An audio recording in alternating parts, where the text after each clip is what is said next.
कहानी की शुरुआत होती है स्कॉटलैंड के एक छोटे से शहर से, जहां पर हमें हेलम नाम के टीनेजर लड़के को दिखाया जाता है जो अपने पिता के साथ रहता है। उसके पिता की बहुत बड़ी संपत्ति है। हेलम का एक ट्री हाउस भी है जहां से वो दूरबीन से हर एक पर नजर रखता है। ये उसकी हॉबी है। साथ ही जो कुछ वो देखता है उसे डायरी में लिख लेता है। हेलम अपने घर वापस आता, उसे पता चलता है कि उसकी सिस्टर यूनिवर्सिटी जाने वाली है, जिससे वो बहुत निराश हो जाता है क्योंकि उसकी जिंदगी में पहले बहुत अकेलापन है। वो अपनी सिस्टर, अपने फादर और स्टेप मॉम के साथ रहता है। वो अपनी स्टेप मॉम को बिल्कुल पसंद नहीं करता। आज से 2 साल पहले उसकी मॉम की मृत्यु हो गई थी और वो अपनी स्टेप मॉम को अपनी असली मॉम की मृत्यु का कारण समझता है। रात को उसकी सिस्टर कहती है हम दोनों क्लब चलते हैं। वो मना कर देता है क्योंकि उसे अकेले रहना पसंद है। रात को वो अपनी दूरबीन से पास वाले घर में देख रहा होता है जहाँ पर एक फैमिली है। वो उनका स्केच बनाता है। तभी उसे नीचे गाड़ी की आवाज आती है। वो देखता है कि उसके डैड और उसकी स्टेप मॉम घर वापस लौट आए हैं। वो उन पर भी नजर रखता है। वो देखता है कि वो दोनों बेडरूम में किस कर रहे हैं। इसके बाद वो अपने ट्री हाउस में सो जाता है जहाँ पर उसकी मॉम की एक बहुत बड़ी फोटो भी है। अगली सुबह उसकी सिस्टर यूनिवर्सिटी के लिए जा रही होती है। वो हेलम को आवाज देती है। हेलम सुनता है लेकिन वो उसके सामने नहीं आता और जब उसकी गाड़ी चल देती है हेलम उसकी गाड़ी के पीछे भागता है, उसे आवाज देता है और उसकी सिस्टर उसकी आवाज नहीं सुनती। उसकी गाड़ी आगे निकल जाती है। हेलम अपनी सिस्टर के जाने से बहुत उदास है। अब दिन में जब वो अपनी फैमिली के साथ लंच कर रहा होता है तो उसके डैड कहते हैं कि जिस तरह से तुम्हारी सिस्टर यूनिवर्सिटी गई है उस तरह से तुम्हें भी जाना होगा। तुम नए दोस्त बनाओ और अपनी अर्निंग के सोर्स ढूंढो। और वो कहता है कि मैं यूनिवर्सिटी नहीं जाना चाहता, ना ही मैं दोस्त बनाना चाहता हूँ, मैं इसी घर में रहूंगा। दरअसल हेलम को लगता है कि उसकी स्टेप मॉम उसे यहाँ से भगाना चाहती है, इसीलिए वो यहाँ से चला जाता है। शाम को जब वो वापस लौटता है तो देखता है कि उसके डैड और स्टेप मॉम उसी के बारे में बात कर रहे हैं। उसके डैड कहते हैं कि मैं हेलम को मना लूंगा। हेलम वहाँ से चला जाता है और उस झील के पास आ जाता है जहाँ पर उसकी मॉम की बोट डूब गई थी, जिससे उनकी 2 साल पहले मृत्यु हो गई। यहाँ पर उसके डैड भी आ जाते हैं। वो अपने डैड से पूछता है कि आपने और स्टेप मॉम ने मेरी असली मॉम को यहाँ पर डुबाकर मार दिया था। उसके डैड कहते हैं कि इस बात में कोई सच्चाई नहीं है। तुम्हारी मॉम ने उस रात को बहुत ज्यादा स्लीपिंग पिल्स खा ली थी, जिसके बाद वो यहाँ पर आई और पानी में गिर गई। वो बाहर नहीं निकल पाई, इसमें हमारी कोई गलती नहीं है। और हेलम को इन सब बातों पर विश्वास नहीं है। अब जब वो अपने ट्री हाउस में जाता है तो देखता है कि कुछ लड़कों ने उसके पूरे ट्री हाउस को खराब कर दिया है। इसीलिए वो सारा सामान लेकर अपने घर में आ जाता है। उसकी स्टेप मॉम को उसकी वो डायरी मिल जाती है जिसमें वो लोगों के स्केचेस बनाता था, उनके बारे में हर एक चीज लिखता था। उसके बारे में भी हेलम ने बहुत कुछ लिखा हुआ है जिसे वो पढ़ लेती है। और अब वो हेलम के ट्री हाउस में जाती है जहाँ पर हेलम है। उसके हाथ में उसकी डायरी होती है। हेलम कहता है कि ये मेरी प्राइवेट डायरी है। उसकी स्टेप मॉम कहती है कि मैं ये पढ़ चुका हूँ। हेलम को अपनी मॉम की याद आती है और अब गुस्से में वो अपनी स्टेप मॉम के गले को पकड़ लेता है। पर उसकी स्टेप मॉम सच में एक अच्छी इंसान नहीं होती। वो उसे सिड्यूस करना शुरू कर देती है, जिस वजह से हेलम अपने आप को संभाल नहीं पाता और ये दोनों इंटीमेट हो जाते हैं। और अब उसकी स्टेप मॉम उसे ब्लैकमेल करती है कि उसे घर छोड़कर यहाँ से जाना होगा। हेलम के पास अब कोई रास्ता नहीं है। अगले दिन वो ट्रेन पकड़कर ईडनबर्ग पहुंच जाता है। वो एटीएम से पैसे निकालने की कोशिश करता है लेकिन उसे पता चलता है कि उसके अकाउंट में एक भी पैसा नहीं है। इसीलिए एक बिल्डिंग के टेरेस पर रात उसे गुजारनी पड़ती है।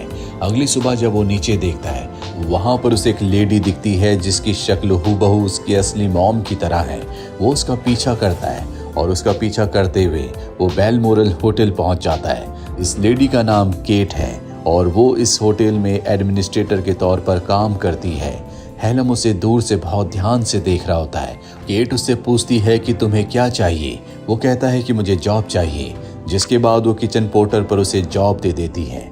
यहाँ पर उसका एक सीनियर भी होता है जो उससे बहुत रूडली बात करता है। दरअसल उसे ये काम बिल्कुल पसंद नहीं है। वो हेलम से कहता है अगर तुम्हें यहाँ पर काम करना है तो मेरी शर्तों पर मेरे तरीके से काम करना होगा। हेलम उसकी हाँ में हाँ मिलाता है और अब शाम को केट का पीछा करता है। वो उसकी बिल्डिंग को देख लेता है जहां पर वो रहती है। उसके पास रहने का कोई ठिकाना नहीं है, इसीलिए उसे फुटपाथ पर ही सोना पड़ता है। साथ ही वो अपनी मॉम की फोटो को भी देखता है। दरअसल वो अपनी मॉम को बहुत मिस करता है।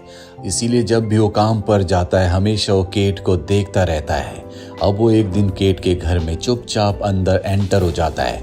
उस वक्त जब केट घर पर नहीं होती, वो घर की विंडो से बाहर देखता है जहां से उसे होटल का क्लॉक टावर साफ साफ दिखता है। तभी उसे किसी के आने की आहट सुनाई देती है। वो विंडो से बाहर चला जाता है। असल केट घर वापस आ चुकी है। वो केट को छुप छुप कर देखता है क्योंकि ये उसकी पुरानी आदत है।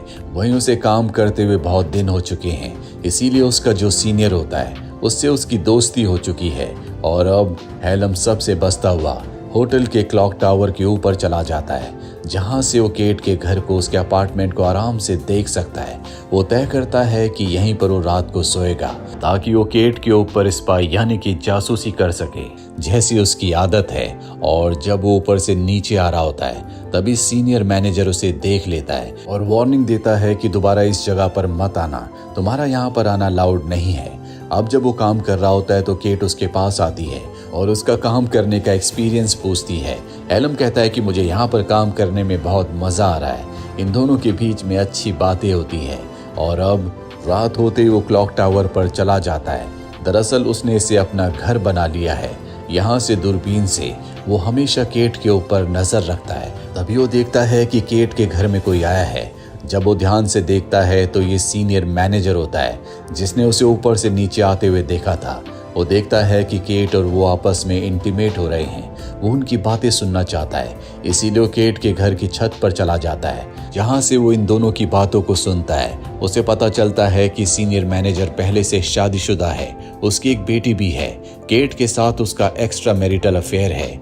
ये सच्चाई जानने के बाद वो बहुत ज्यादा उदास हो जाता है। उसे अपनी मॉम की बहुत याद आती है। वो अगली सुबह गुस्से में पुलिस स्टेशन जाता है और अपनी स्टेप मॉम के खिलाफ वहां पर रिपोर्ट लिखवा देता है कि मेरी स्टेप मॉम ने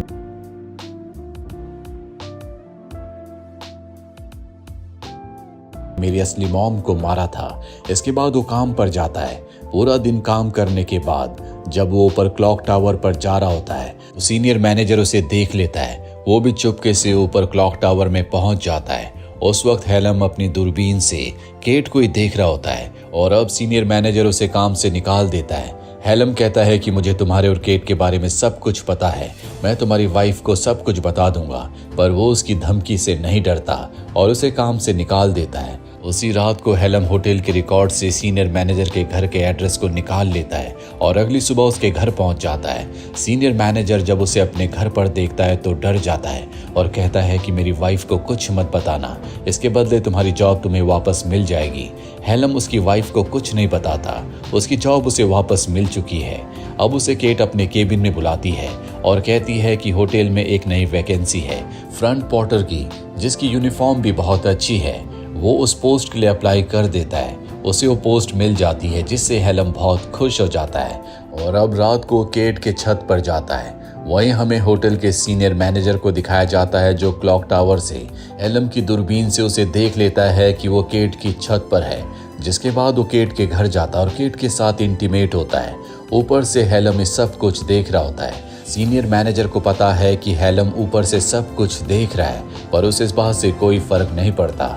इसके बाद हेलम वापस क्लॉक टावर में आ जाता है और अपनी मॉम के लेटर को पढ़ता है जो कि उसके बर्थडे पर उसकी मॉम ने उसे दिया था। दरअसल आज उसका बर्थडे है। अगली सुबह जब वो काम पर जाता है तो उसके पास केट आती है, उसे बर्थडे विश करती है जिससे हेलम को बहुत खुशी होती है। यहाँ पर उसका नया सीनियर भी है जिसका नाम एंडी है। रात को ये तीनों के तीनों ड्रिंक करने के लिए जाते हैं क्योंकि हेलम आज 18 साल का हो चुका है।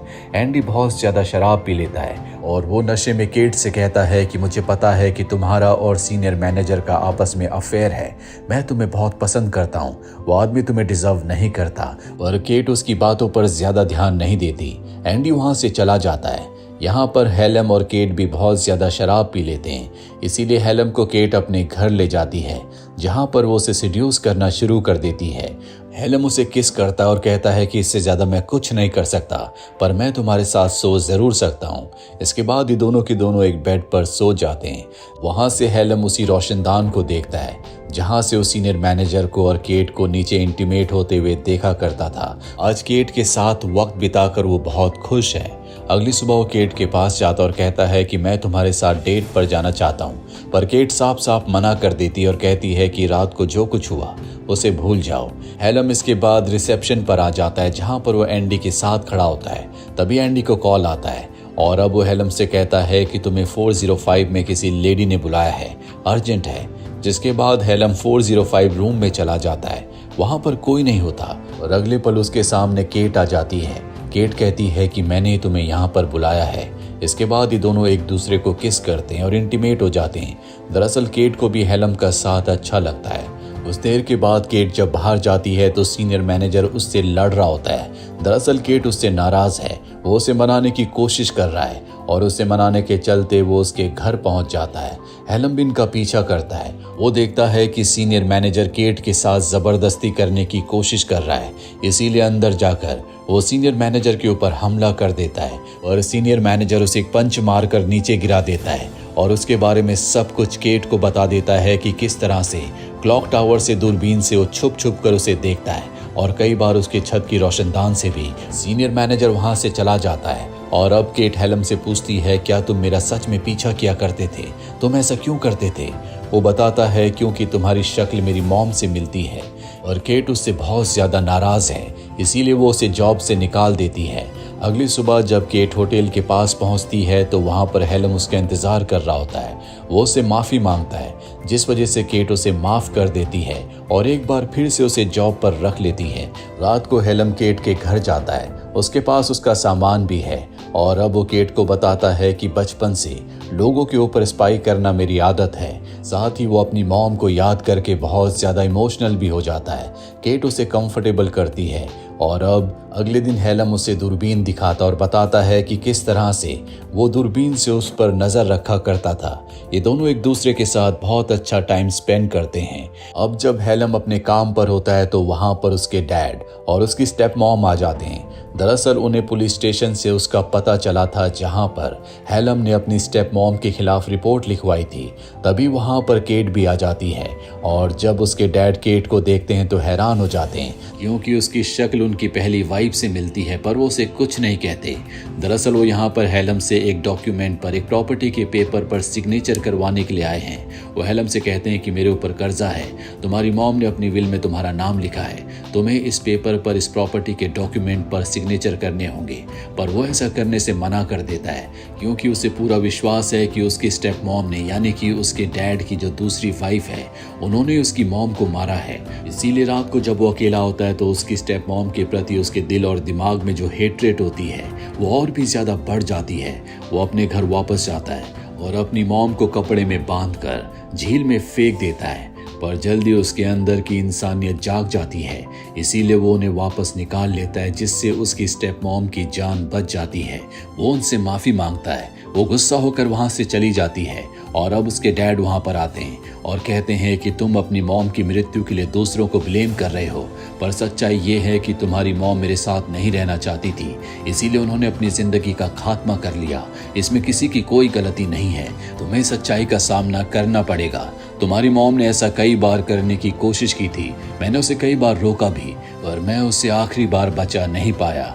और यहाँ पर हेलम को एहसास होता है कि उसके अंदर जो गुस्सा है वो असल में इस बात का है कि उसकी मॉम हमेशा के लिए उसे छोड़कर चली गई। वो बहुत ज्यादा इमोशनल हो जाता है, इसीलिए वो अपने डैड के गले लग जाता है। अगले दिन हमें दिखाया जाता है कि एक बार फिर से वो एडनबर्ग आ गया है, जहां पर वो केट के घर जाता है और केट उसे अंदर आने से मना कर देती और कहती है कि मैं रिलेशनशिप में अच्छी नहीं हूँ। अगर तुम सच में मुझसे मिलना चाहते हो, मेरे साथ रिलेशनशिप रखना चाहते हो, तो 5 साल बाद आकर मिलना, जब तुम 23 साल की हो जाओगी। हेलम कहता है क्या 5 साल बाद भी तुम इतनी सुंदर होगी? केट के चेहरे पर मुस्कुराहट आ जाती है। हेलम वहां से निकल जाता है। हम उसे एडनबर्ग की सड़कों पर चलते हुए देखते हैं। उसके चेहरे पर सेटिस्फैक्शन और पीस है, क्योंकि जो उसके गुस्से का कारण था, जिस वजह से वो जिंदगी में डिससेटिस्फाइड था, वो उसे पता चल चुका है और अब उन सब चीज़ों को वो अपनी जिंदगी में बहुत पीछे छोड़ चुका है। ये उसकी जिंदगी की नई शुरुआत है हर इंसान की जिंदगी में बहुत सारे उतार चढ़ाव आते हैं। हमें कभी अपने दुखों को, अपनी पुरानी जिंदगी को अपने साथ लेकर नहीं चलना चाहिए। ऐसा करने से जिंदगी में सिर्फ निराशा आती है। हमेशा हमें नई सोच के साथ आगे बढ़ना चाहिए। तो ये थी पूरी कहानी इस फिल्म की। उम्मीद करते हैं कि ये कहानी आपको पसंद आई होगी।